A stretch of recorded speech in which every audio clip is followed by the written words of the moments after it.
mungkin selamat Prof atas amanah barunya sebagai Wakil Ketua Dewan Pakar KAHMI. Kenapa Prof bisa diangkat sebagai Dewan Pakar, Wakil Dewan Pakar itu?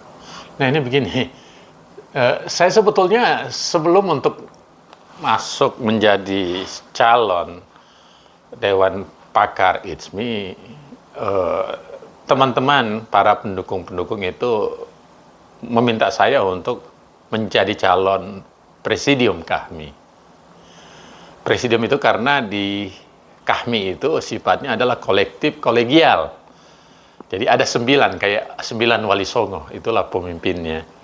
Nah, tapi di antara 9 pemimpin ini ada suhunya lagi, yaitu ada yang kita sebut dengan Ketua Dewan Etik, Ketua Dewan Penasehat, dan ada Ketua Dewan Pakar. Biasanya untuk Dewan Etik dan Dewan Penasehat, ini orang-orang tua, orang-orang tuanya KAHMI, alumni HMI yang sudah malang melintang dan banyak berkontribusi bagi organisasi ini.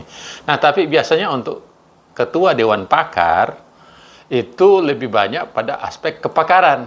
Nah, akhirnya saya katakan saya bersedia maju, tapi untuk jadi Ketua Dewan Pakar Majelis KAHMI.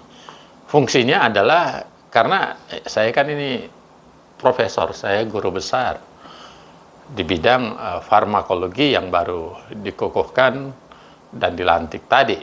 Nah, tentu saya ingin berkontribusi kepada KAHMI secara nasional untuk memberikan apa yang kita sebut dengan pemikiran-pemikiran dan nuansa-nuansa atau think out the box. Kenapa? Karena ya begini-begini kan saya berkiprah bukan hanya di Indonesia tapi di 3 benua. Benua Asia khususnya Jepang, terus benua Eropa, di Bolonia atau di Italia, dan di Amerika. Dan saya melewati karir saya itu di kampus-kampus yang sangat terkemuka di dunia. Taruhlah contohnya Niigata University, Bologna University, University of California, dan Harvard University.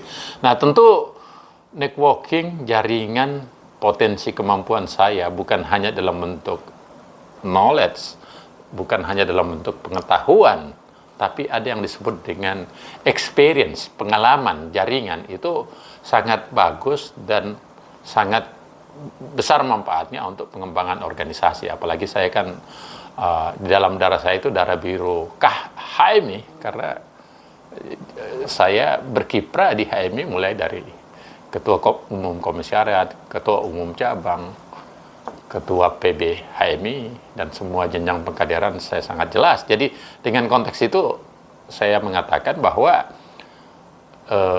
Dewan Pakar HMI atau KAHMI itulah tempat saya bisa berkontribusi lebih besar dengan apa yang selama ini ada. Contohnya, ini kan diketuai biasanya sama Mahfud MD, Profesor Mahfud MD.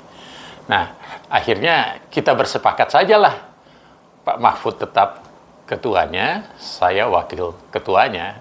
Jadi kami berdua menjadi dui tunggal untuk bagaimana men-setting, mengembangkan pola pemikiran-pemikiran cemerlang di masa depan dari Korps Alumni HMI. Terima kasih sudah nonton. Jangan lupa like, subscribe, dan share ya.